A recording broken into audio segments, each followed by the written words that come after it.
It's not a driver shortage, it's a driver strike. That's the call for today's nationwide strike of Uber and Lyft drivers, described as hundreds taking part. Striking drivers are calling for higher wages and complaining the app companies have reduced mileage rates, lowered commissions, and offer less flexibility.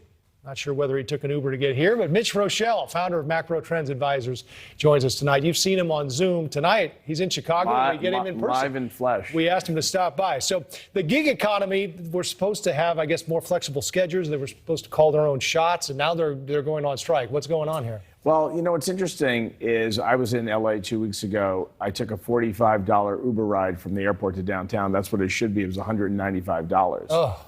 I agreed to surge pricing. I didn't have a choice. I'm at LAX. I have to get downtown. When I spoke to the driver, I said, how much of that uplift do you get? And he goes, not as much as you would think. Wow. So that's part of what's going on right now. The other thing is the price of gasoline has gone up for all of these drivers. Right. And that's not necessarily something that the drivers are seeing the benefit of. So labor is doing what labor does. They react. Well, what is happening with the labor market right now? Because we hear all of these openings, and you think this is having a downstream effect as well. Yeah, well, look, there are 9 million unfilled jobs in this country, and the number of unemployed is roughly 7 million. So that's a disconnect that I still can't wrap my brain around. Some of it are some incentives that are out there that are going to evaporate. But the reality is, I think we have a gap. I think the nature of work has changed since people left the office. You talked about the studio. The last time I was in a studio was March of 2020. Things have changed. Look how we were able to do these jobs remotely. And I don't think the workforce is fully adapted. So there's an opportunity to retrain our workforce that needs to happen. People are looking for government to do that because government has done so much. I think the reality falls on the private sector. A lot of people are automating. Right. Well, everything's automating, and the problem is the nature of the work necessarily hasn't. So we have a chip shortage in this country. Do we have enough people trained to make chips? All right, let's talk about housing. First-time home buyers having a tough time buying into this market because we know the prices are skyrocketing. In fact, the number of starter homes for sale sits at a 5-decade low right now, Mitch, and that's squeezing a lot of buyers out.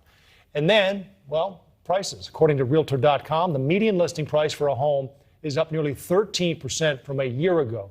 But check out these markets. Austin, Texas, up 34%. Tampa, Florida, up 20%. Las Vegas, up 19%. And take a look at this in Austin. It's a beauty. Lots of natural light, contemporary design. We're going to put you on the spot here, guys, the viewers and Mitch. Modern kitchen, has a pool. 4 bedrooms, 3 bathrooms, 2,200 square feet. What do you think this sold for on June 16th, according to Redfin? I'm going to say $550. $550? $550,000. No, you're kidding me. I'm looking at the teleprompter. $9 million. That was above the asking price in May. And check this out for context here. The home back in 2009 sold for $390,000. 2009, as you pointed out, was at the end of the recession there. What are we to make of this, Mitch? I mean, where's this going, and what are people supposed to do, especially first-time home buyers? Well, here's the only good news in what I'm about to tell you, which is interest rates are low, right? So that's the good news. The problem is we have such a tremendous supply and demand imbalance, and people still want to buy homes. The savings rate has skyrocketed. There's maybe $2 trillion of excess savings. You look, I think I talked with you about this last time I was on. You look at the last 2 stimulus packages, the bulk of that was saved. Right. So people have all the savings and they want to buy homes. We just can't make them fast enough. Advice for those folks who are heading out there now to not overreach, because a lot of them are having to get the final sale because they're getting outbid. Yeah, don't overreach. And my best advice is maybe you go a little further away from where you wanted to live, maybe a mile or 2 further, maybe 20, 30% less money. The other thing I wonder about is if it is a seller's market and people say, I'm going to sell now and make money while I can, what do you do after that? Well, they have no place to go. That's why we're buying into this market. We're in this vicious cycle because people aren't selling, because if they sell, they could be out of luck not knowing where they're going to go. Right. All right, Mitch Rochelle, it's great to see you.